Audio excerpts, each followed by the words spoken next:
2020 euro cup പങ്കെടുക്കുന്ന എല്ലാ team ക്യാപ്റ്റന്മാരും വൺ ലവ് ബാൻഡ് അണിയണമെന്ന് union of European football associations നിർദ്ദേശിച്ചു. ലിംഗലൈംഗിക ന്യൂനപക്ഷ മനുഷ്യരെ പിന്തുണയ്ക്കുന്നതിന്റെ ഭാഗമായാണിത്.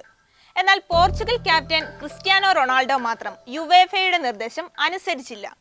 ഇങ്ങനെയൊരു അടിക്കുറിപ്പിൽ ക്രിസ്ത്യാനോ റൊണാൾഡോയും ജർമ്മൻ ഗോൾ കീപ്പർ മാനുവൽ ന്യൂയറും നിൽക്കുന്ന ഒരു ചിത്രം വ്യാപകമായി പ്രചരിക്കുന്നുണ്ട്. ഏറെ പേർ ക്രിസ്ത്യാനോയെ വിമർശിച്ചു, കുറെ പേർ താരത്തെ പിന്തുണച്ചും രംഗത്തെത്തി. എന്നാൽ ഈ പ്രചരിക്കുന്നത് ഉള്ളതാണോ?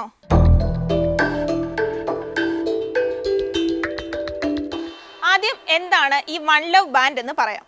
ഡച്ച് ഫുട്ബോൾ അസോസിയേഷനാണ് വൺ ലവ് ക്യാമ്പയിൻ ആരംഭിച്ചത്.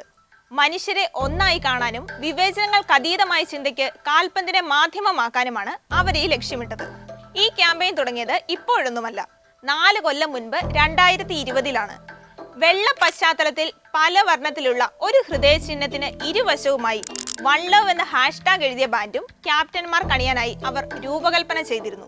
2020 യൂറോ കപ്പിൽ നെതർലൻഡ് ക്യാപ്റ്റൻ ജോർജിനിയോ വിനാൾഡം ഈ ബാൻഡ് അണിഞ്ഞ് കളത്തിലിറങ്ങി. പിന്നാലെ ഇംഗ്ലീഷ് ക്യാപ്റ്റനും ഐക്യദാർഢ്യവുമായി എത്തി. പക്ഷേ ഹാരി കെയ്ൻ അണിഞ്ഞത് ഡച്ച് ഫുട്ബോൾ അസോസിയേഷൻ തയ്യാറാക്കിയ വൺ ലവ് ബാൻഡ് അല്ല, മഴവിൽ നിറത്തിലുള്ള മറ്റൊരു ബാൻഡായിരുന്നു. ഉദ്ദേശം ഒന്ന് തന്നെ. പിന്നാലെ ജർമ്മൻ ക്യാപ്റ്റൻ മാനുവൽ ന്യൂയറും ഇതേ ബാൻഡ് അണിഞ്ഞ് കളത്തിലിറങ്ങി. അതിൽ 2 പേരുടേത് വൺ ലവ് ബാൻഡും ആയിരുന്നില്ല. ഇനി രണ്ടാമത്തെ കാര്യം, യൂറോ കപ്പിൽ ക്യാപ്റ്റന്മാർ നിർബന്ധമായും വൺ ലവ് ബാൻഡ് ധരിക്കണമെന്ന് യുവേഫ നിഷ്കർഷിച്ചിട്ടുമില്ല. 2021 നടന്ന യൂറോ കപ്പിൽ 3 പേർ സ്വമേധയാ വൺ ലവ് ബാൻഡ് ധരിച്ചത് ഫുട്ബോൾ നിയമങ്ങളുടെ ലംഘനമാണോ എന്ന് ഫിഫ പരിശോധിക്കുകയും ചെയ്തിരുന്നു. നല്ല ഉദ്ദേശത്തോടു കൂടി എന്ന് മനസ്സിലാക്കി മഴവിൽ ബാൻഡ് ധരിക്കുകയോ ധരിക്കാതിരിക്കുകയോ ചെയ്യാം എന്നായിരുന്നു ഫിഫയുടെ തീരുമാനം. എന്നാൽ കഴിഞ്ഞ ലോകകപ്പിൽ മഴവിൽ ബാൻഡ് ധരിക്കരുതെന്നാണ് ഫിഫ നിർദ്ദേശിച്ചത്.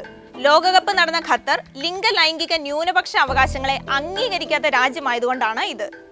തീരുമാനത്തെ എതിർത്ത് ജർമ്മൻ താരങ്ങൾ ആദ്യ മാച്ചിന് മുമ്പ് വായ മൂടി നിന്ന് പ്രതിഷേധിച്ചതും അന്ന് വാർത്തയായിരുന്നു. അതായത് ക്യാപ്റ്റന്മാർ വൺ ലവ് ബാൻഡോ മഴവിൽ ബാൻഡോ ധരിക്കണമെന്ന് യാതൊരു ഔദ്യോഗിക നിർദ്ദേശവുമില്ല. ഭൂരിപക്ഷം ക്യാപ്റ്റന്മാരും ബാൻഡ് ധരിച്ചിട്ടില്ല.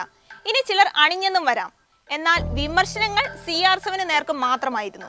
CR7 LGBTQ കമ്മ്യൂണിറ്റിയെ സംബന്ധിച്ച് അദ്ദേഹത്തിന്റെ നിലപാടെന്തെന്ന പരസ്യ പ്രസ്താവനകളൊന്നും ഇതുവരെ നടത്തിയിട്ടുമില്ല. ചുരുക്കത്തിൽ ക്രിസ്ത്യാനോ റൊണാൾഡോയ്ക്ക് എതിരായ പ്രചാരണം ഉള്ളതല്ല.